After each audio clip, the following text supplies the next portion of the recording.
safety things they're doing now that maybe they weren't doing before. They want to take and put you at peace of mind that they're doing something for you. And companies like Siemens, very big corporation.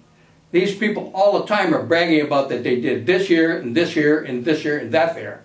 And these kind of corporations might not want a dime out of this, but they want that public relations PR bragging rights. So right on the site, you'll be able to say, Siemens did this, Volkswagen did this.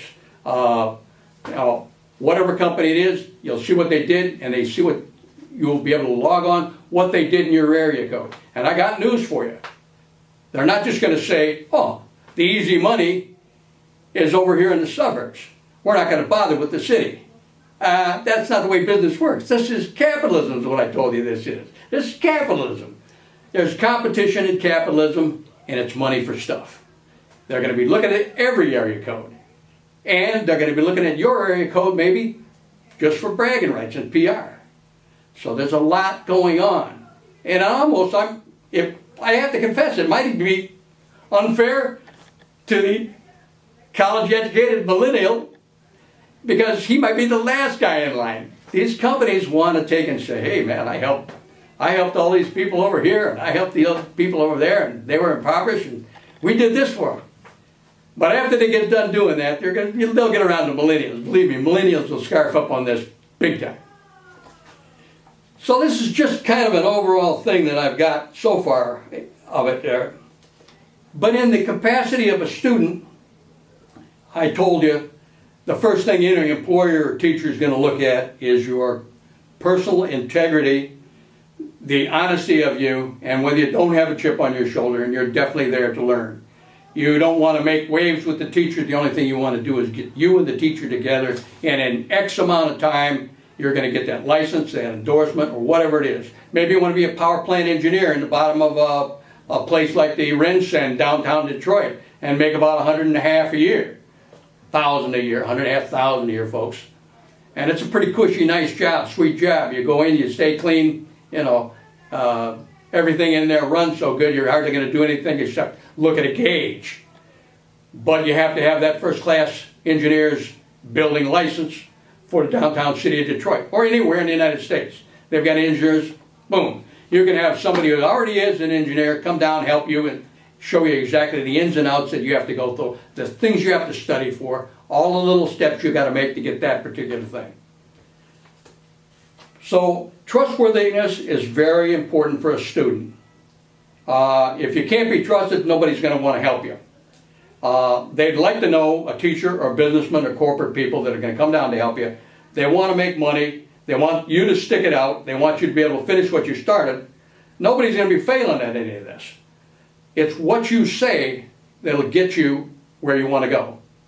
And these business people are going to look at your integrity, and they're going to say from what they see on your video resume, well, this guy is saying all the right things. And he even has some endorsements. He's got some other family members and preachers in his community and other business people that may know of him, and they've got recommendations. It's just the same as any of these teachers, any of these business people could be your future employer. So you're talking like an employee, like you want it. Now, initially, as you're starting into this program and you're using features to take and accomplish little step-by-step movements towards a career that's going to make you big bucks, maybe out of your home only, you want to be able to nail down that you're not going to steal someone's software or their hardware or have your friends jump them on the way when they come over to help you out. So it's what you say, your integrity, that comes into 100% play. So like if you're going for something simple like a GED or a SAT, that you're going to probably pop on traditional up there instead of alternative up in the upper right-hand corner of your website. But these require very little background check. Nobody really cares about what you're doing. Your goal plans just to get the GED or the SAT. There's simple apps that take care of that already. But I'm giving this for an example. At the opposite end of the extreme, the further you get into this system, for something higher tech, something that's going to make you a lot more money, trustworthiness becomes incredibly important. Say you've already you're a millennial and you've got some background behind you already, or you've been someone who just toughed it out right in the get and had step-by-step incremental licenses, endorsements, and little learning processes along the way to get to something like, oh, this is an extreme case here. So you're going to go into a teacher, and this teacher's a businessman that's already been using a $12,000 software like SolidWorks Plastics. These are machines that, the machines are $1.5 million, $3 million a piece, and you're making plastic injection molding technique out of this stuff. That's a $12,000 software. So in a situation like this, your student's integrity and the stick-to-itiveness and that excellent speaking ability to say what you want and what you want to accomplish and what you're doing, it's put on the line in a case like that. Consider it that, no businessman in his right mind wants to even approach this scenario unless you squeak clean. So that's the opposite end of the extreme here. But once you've used this system in a step-by-step manner, every single teacher that helped you along the way, their names are there for anyone to see. Their integrity is compromised every time they help someone and someone later on down the line goes berserk. I mean, this is human nature. Anything's possible.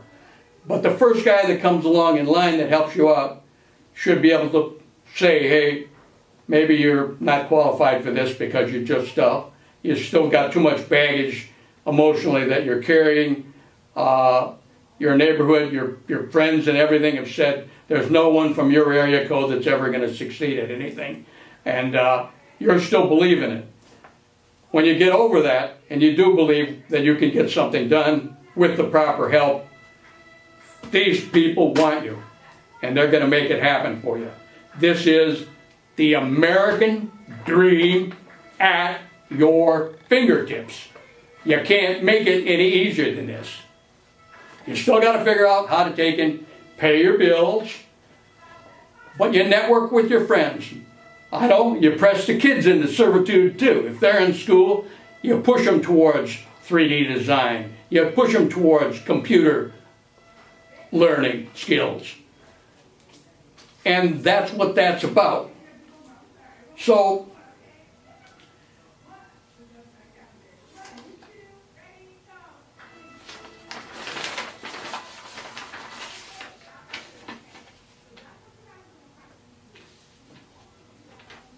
in this plan,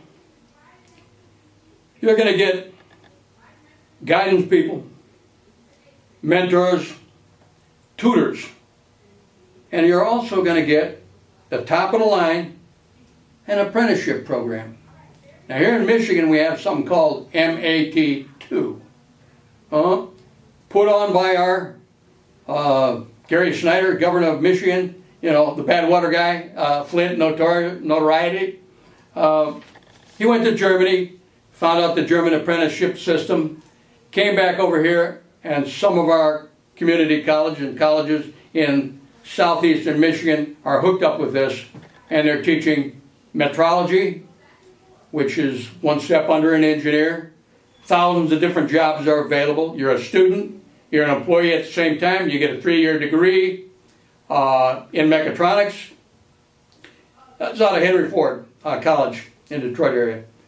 And you owe the employer 5 years. So in other words, you're not just going to get in there and rip them off and leave. But in this program right here, we're going to have the same apprenticeship program, basically, where you're a student at the same time, you're an employee at the same time, you're working for that company, but the company is going to take and match you whatever you decide, dollar per dollar match of a pre-existing college loan you may have. And you decide how much you want to pay down on that loan. And your employer is going to match dollar for what you decide. So believe me, the employer And these apprenticeship people really have a stake in you, and they want you to stick around. They're going to put a lot of intelligence in you, and they want to keep you around. Whenever they hear something like, well, you know, I think I'm just going to go off and I'm just going to specialize in robotics, and they get one whiff of that, they'll call you into the office and they'll say, gee, Bill, we don't want to see you leave. Can we throw some money your way and make you happier? Would $10,000 do it? Yeah, no problem. And you stick around for a little while longer till you decide somewhere along the line, guess what? You don't necessarily have to work for these guys. You might have attained a lot of intelligence. They can make you specialize in something else, and you can leave. But it's to the company's advantage whoever employed you in this situation, these apprenticeship programs, to have you hang around. They're going to encourage you to buy that car you can't afford. They're going to encourage you to just mortgage yourself right out to the moon so that they can have you forever. That's how that one's going. So folks, we're going to specifically tell you about what's expected from students and what they're going to achieve as a student, what kind of money they're going to make, and how government is going to play into this. And we want to keep government at a minimum. And then we're going to tell you about the websites and apps themselves and how they're funded, how they make money, and what they do to benefit you. And then I'm going to give you some specific examples of overall